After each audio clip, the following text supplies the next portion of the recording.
Olá pessoal, tudo bem com vocês? Sejam bem-vindos ao canal Meu Agrônomo. O que é uma planta daninha para vocês? Conhece bem esse conceito? Sabe como ela interage com o meio ambiente e como prejudicam seriamente as culturas de interesse agronômico? Então nos acompanhe até o final desse vídeo que trataremos desse e demais assuntos. Antes, se inscrevam no canal, deixe seus likes e ative o sininho das notificações. Planta daninha, no conceito ecológico, é uma planta adaptada que possui facilidade de colonização numa terra perturbada e em condições edafoclimáticas criadas pelo homem. Quantas palavras bonitas, hein? Do conceito biológico, é uma planta adaptada para sobreviver e se dispersar com facilidade. Já na definição agronômica, planta daninha é uma planta que se desenvolve e se multiplica onde não é desejada, causando mais danos que benefício às plantas de interesse econômico. Resumindo, é uma planta com alta capacidade de adaptação e de produção de descendentes em áreas manejadas pelo ser humano. Assim fica mais fácil, né? Quais são as características que elas precisam ter para ser considerada uma planta daninha? Vejam algumas delas.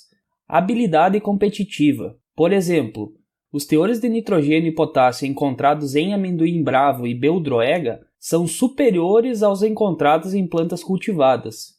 A segunda é a baixa exigência para germinação, ou seja, necessitam muitas vezes de pouca luz, pouco nutriente, pouca umidade do solo, deu qualquer brechinha ela germina. A terceira é o rápido crescimento. Normalmente se sobressaem as plantas cultivadas ou de interesse agronômico. A quarta é uma alta capacidade de florescimento e alta produção de sementes. Quinta característica, habilidade de dispersão. Geralmente, as plantas daninhas têm a dispersão de suas sementes através do vento, da água ou de próprios animais. A sexta característica é a adaptação às práticas de manejo. Ela tem o dom de se adaptar em qualquer ambiente. A sétima característica é a tolerância à variação ambiental. Como citado acima, geralmente os fatores ambientais não afetam o seu estabelecimento. A oitava e não menos importante característica é a germinação assincrônica. Ela possui várias etapas de germinação durante o ciclo dessa planta daninha. Para ter um manejo adequado e coerente, não basta apenas usarmos um método de controle, que logo de cara vocês devem estar pensando no manejo químico, né? Precisa usar várias estratégias de controle em conjunto. Isso também é conhecido como manejo integrado de plantas daninhas. David Crock, em 1992, falou uma frase muito bonita. Se você quiser controlar uma planta daninha, você deverá pensar como uma planta daninha. E para se pensar como uma planta daninha, você tem que conhecer a biologia e suas características. Que frase profunda essa, não? Faz sentido para vocês isso? Deixe aqui nos comentários se faz sentido ou não. Vamos agora retomar e aprofundar a explicação da primeira característica. Habilidade competitiva, germinação e estabelecimento em condições adversas. Essa característica ela é dependente em função da espécie. Vale lembrar que quanto mais próximo das condições climáticas ideais, todas as espécies, inclusive as plantas daninhas, germinam e se desenvolvem melhor. Isso é óbvio. Porém, certas espécies de plantas daninhas são capazes de germinar e se desenvolver em condições ambientais totalmente adversas. Algumas espécies de plantas daninhas desenvolveram a capacidade de germinar e emergir a partir de grandes profundidades no perfil do solo. A tiririca ela foi plantada em um experimento em vasos de PVC e elas emergiram até mesmo a profundidade de 1 metro. Além disso, ela é classificada como uma espécie de ambiente indiferente, ou seja, a tiririca ela cresce e se desenvolve em qualquer ambiente, ao contrário da maioria das plantas cultivadas, como a soja, o milho ou o trigo, por exemplo. Espécies de aveia silvestre conseguem germinar até 17,5 centímetros de profundidade. As sementes de trapoeraba formadas a partir de rizomas são capazes de germinar desde a profundidade de 12 centímetros. A maioria das espécies de plantas daninhas possui maior habilidade competitiva no recrutamento de recursos do ambiente, como nutrientes, luz, água, CO2.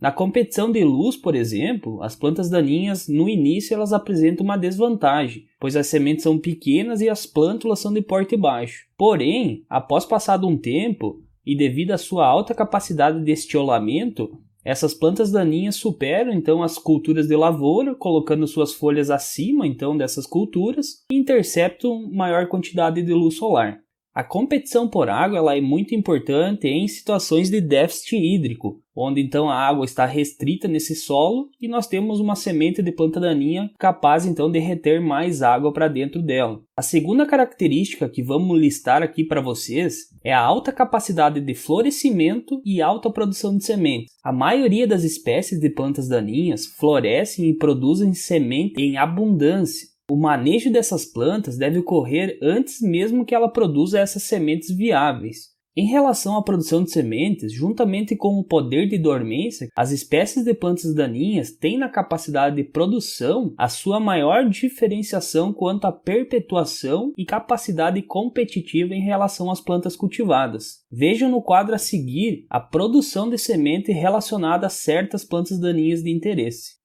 A terceira característica que vamos falar para vocês é a habilidade de dispersão, ou seja, as sementes de plantas daninhas evoluíram a tal ponto que hoje elas são adaptadas para se disseminarem a longas distâncias. Algumas com adaptações que facilitam a dispersão pelo vento, como por exemplo a nossa buva. A água e as sementes de culturas econômicas contaminadas com essas sementes de plantas daninhas são as formas mais expressivas de disseminação a longas distâncias. A quarta característica que vamos conversar um pouco mais é sobre a adaptação às práticas de manejo. Muito disso está ligado à capacidade de mutação dessas plantas daninhas, mais precisamente mutação das suas descendências. Devido à sua grande capacidade de produção de sementes, a variabilidade genética dentro de uma mesma população é gigantesca. Isso faz com que as plantas daninhas se adaptem facilmente e se tornem tolerantes a mais variadas práticas de manejo. Quanto mais heterogênea for uma população, maior será a chance e a velocidade de adaptação a essas novas práticas de manejo. Isso te faz lembrar alguma coisa? No início do vídeo comentamos sobre o manejo integrado de plantas daninhas, né? Agora você entendeu melhor por que fazer o uso de diferentes métodos de controle para o manejo de plantas daninhas. É extremamente importante. O uso contínuo de um mesmo herbicida, numa mesma área, leva à seleção natural da população tolerante ou mesmo resistente a esse herbicida. Após selecionada, essas plantas daninhas elas se multiplicam, deixam seus descendentes, e esses descendentes já são tolerantes ou resistentes a esse herbicida, que antes era letal à sua espécie. Não foi o herbicida que causou a resistência, o herbicida apenas acelerou o processo de seleção de plantas resistentes. Ficou claro? Deixe aqui seu comentário, se inscreva no canal, deixe o seu joinha e a partir disso a gente vai estar produzindo mais conteúdos para você.